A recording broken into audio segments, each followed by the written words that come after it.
గారు కారోబర్ గారు ఇతర గ్రామ పెద్దలందరికీ తెలంగాణ సాంస్కృతిక సారథి పక్షాన మీ అందరికీ కళాభివందనాలు తెలియజేస్తారు. గారి ఆదేశాల మేరకు వచ్చిన విషయం ఏంటంటే వ్యక్తిగత పరిశుభ్రత మనకెంతో అవసరం. ఎన్నో కొత్త కొత్త రోగాలు పుట్టుకొస్తున్నటువంటి తరుణంలో మన ఇంటినే కాదు ఇంటి పక్కన ఉన్న పరిసరాలను కూడా పరిశుభ్రంగా ఉంచుకోవాలి. దానితో పాటు వ్యక్తిగతంగా ఎప్పటికప్పుడు మనం పరిశుభ్రంగా ఉంటే రేపు మన ఆరోగ్యం చాలా బాగుంటుంది. కాబట్టి పరిసరాల పరిశుభ్రత విషయంలో, వ్యక్తిగత మరుగుదొడ్ల వాడకంలో విషయంలో, తర్వాత చెత్తను తీసుకుపోయి మన రోడ్డు మీద వేస్తాం, లేదంటే ఇంటి ముందట ఉన్నటువంటి గటర్లు వేయడం వల్ల రేపు వర్షం పడ్డనాడు ఆ నీళ్ళన్నీ రోడ్డు మీదకి వస్తాయి, లేదంటే మన ఇంట్లోకి వస్తాయి. అనేక ఆ చెత్త నుంచి వెళ్ళి ఆ దగ్గరైనటువంటి ఆ మురికైనటువంటి ఆ చెత్త నుండి గుడ్లు పెట్టినటువంటి దోమలు మళ్ళీ కొన్ని వేల దోమలు, లక్ష దోమలుగా మారి మనల్ని ఆరోగ్యాన్ని పాడు చేసే అవకాశం ఉంటుంది. అనేక రోగాలకు కారణం దోమ. కాబట్టి ఆ దోమను నివారించాలంటే మన పరిసరాల పరిశుభ్రత మనకు అవసరం. గ్రామ పంచాయతీ నుండి వస్తున్నటువంటి ట్రాక్టర్కు మాత్రమే చెత్తనివ్వండి, ఏడబడితే ఆడ చెత్తను పడేయద్దని తెలియజేస్తూ ఈ కార్యక్రమంలో భాగంగా మా ప్రవీణ్ అన్న ఒక పాట పాడతాడు.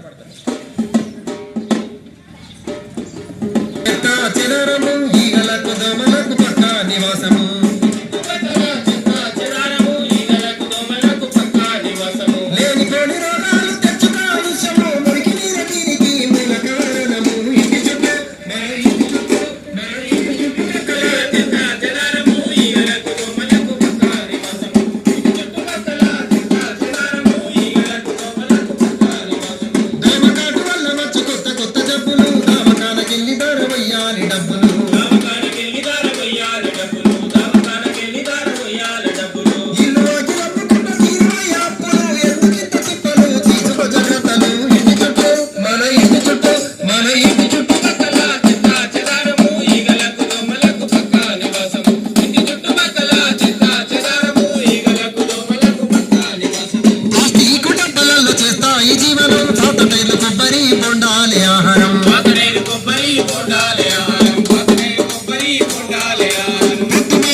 మన ఇల్లు మనం ఉండడానికి, ఈగల దోమలు ఉండడానికి కాదు. కాబట్టి పరిసరాలను పరిశుభ్రంగా ఉంచుకుందాం.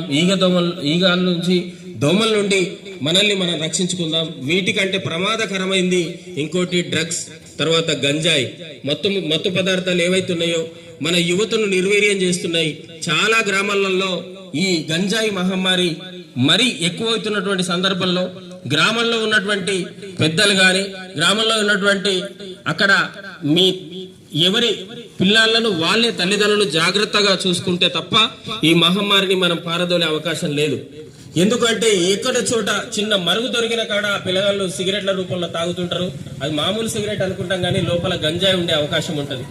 కాబట్టి ఏ పిల్లగాడు ఏ అనుమానాస్పదంగా కనిపించినా గానీ వాళ్ళ తల్లిదండ్రులకు మన విషయం చెప్పుదాం.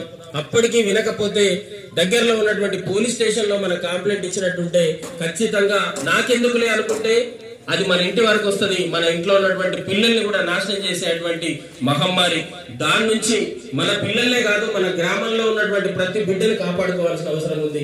ఇవల్ల చేతికందేటువంటి కొడుకు ఆ గంజాయి తాగి కొనిచ్చినటువంటి బండేసుకొని రోడ్డు మీద పడి చచ్చిపోతే ఎదిగేటువంటి పిల్లగాడు పోతే ఆ తల్లిదండ్రుల కడుపుకోతే ఎంత దారుణంగా ఉంటుందో ఆ అనుభవించే వాళ్ళకి తెలుస్తుంది.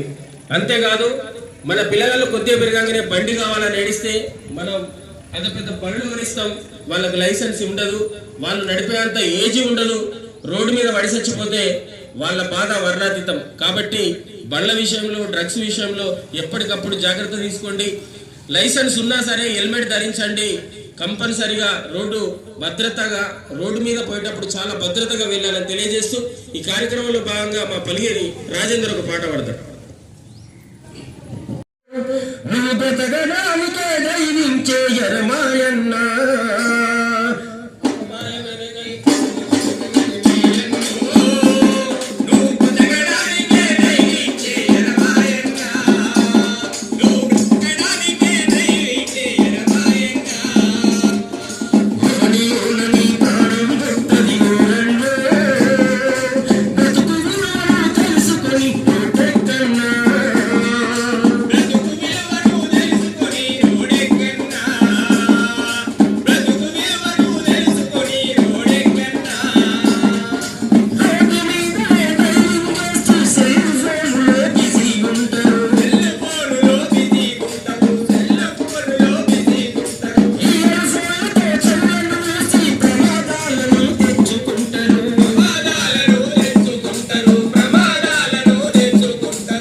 కాబట్టి వాహనాలు నడుపుతున్నప్పుడు తగు జాగ్రత్తలు తీసుకోవాలని తెలియజేస్తూ, అదేవిధంగా ఎండాకాలం వస్తున్నది.